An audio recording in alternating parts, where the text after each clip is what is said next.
Jeanine Pirro, host of Justice with Judge Jeanine. It's on the Fox News channel. Let's talk about this. Do you think it's smart, instead of fighting through the court system, to just rewrite the whole darn thing? We know what their objections were. And we also know that even though Don McCann, White House counsel, said we weren't talking about the green card holders or the visa holders, and the court said, well, we don't care what he says.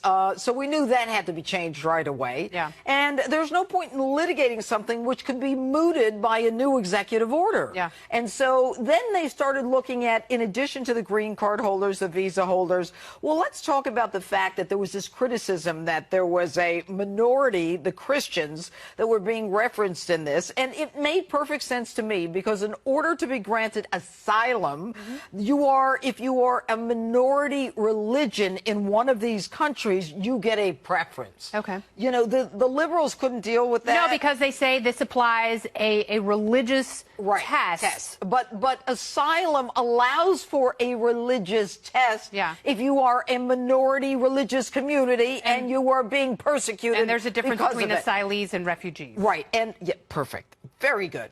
And by the way, they aren't just being persecuted for, they're being killed. They're having their heads chopped off. So this isn't, you know, they're not making this stuff up. So to answer your question, yes, start all over again. Does that mean that they'll not relitigate it? They'll sue. Of course they're going to sue. Yeah. And do you think they're going to do that with every executive order that they find political disagreement with, just force it through the court system? You know what I think? I think after watching the president's joint session speech, watching Democrats who sat on their tails while the president said things like America first, or, you know, we're going to get back jobs in this country, I am now convinced that there are people who just despise him so wholeheartedly that it matters not what the man says. It may even behoove you. Well, and you don't have to stand up and cheer. I agree with that. And I pointed that out in my monologue, that, you know, there are certain things that we can all agree on. And we'd like people in this country to have great jobs. You know, we want the economy to do better.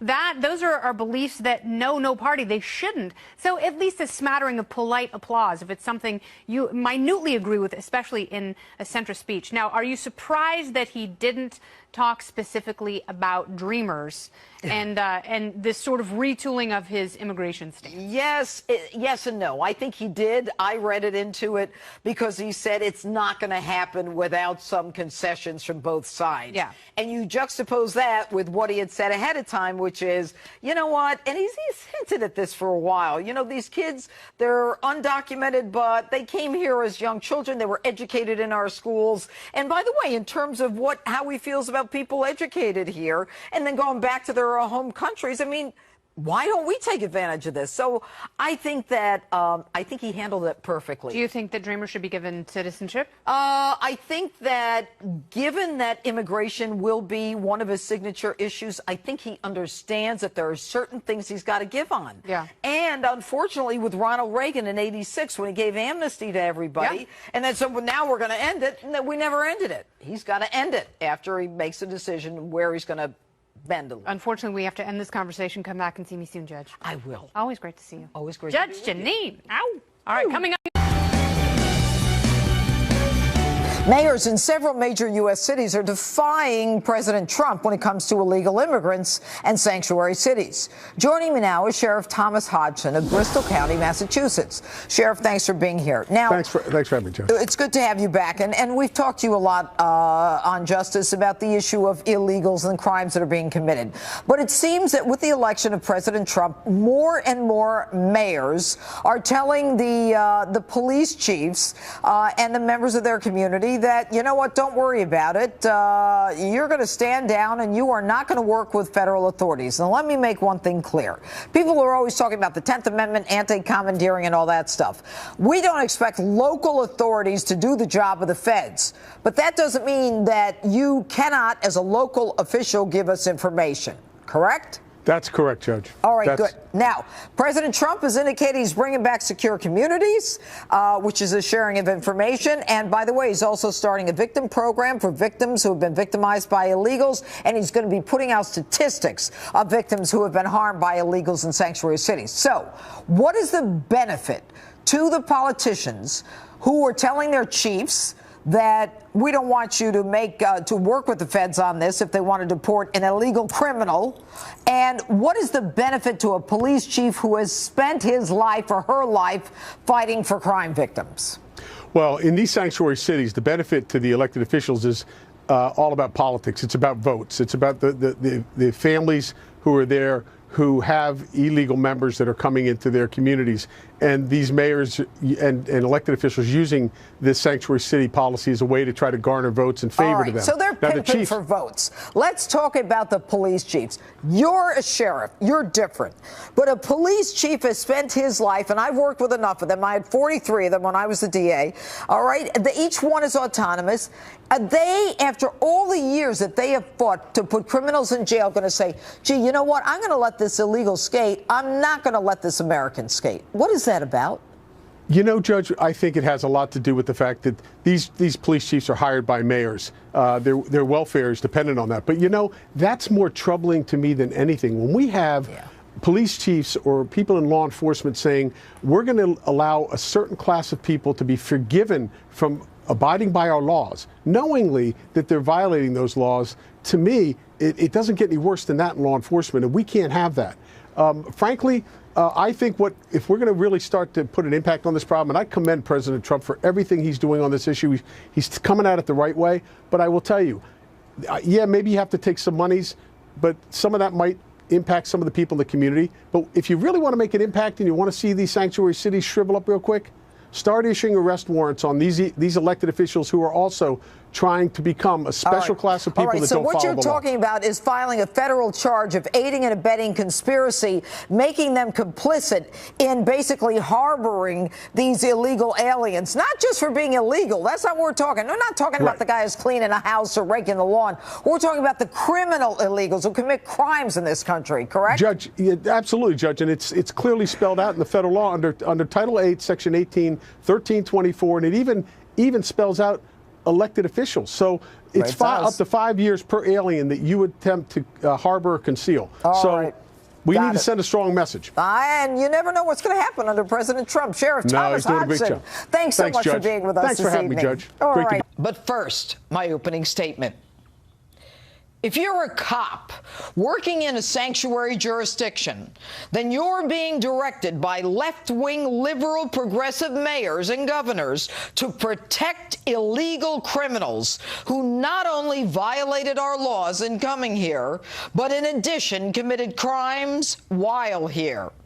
You're being told not to share information about illegal criminals and not honor federal ICE detainers. So, you've got a decision to make.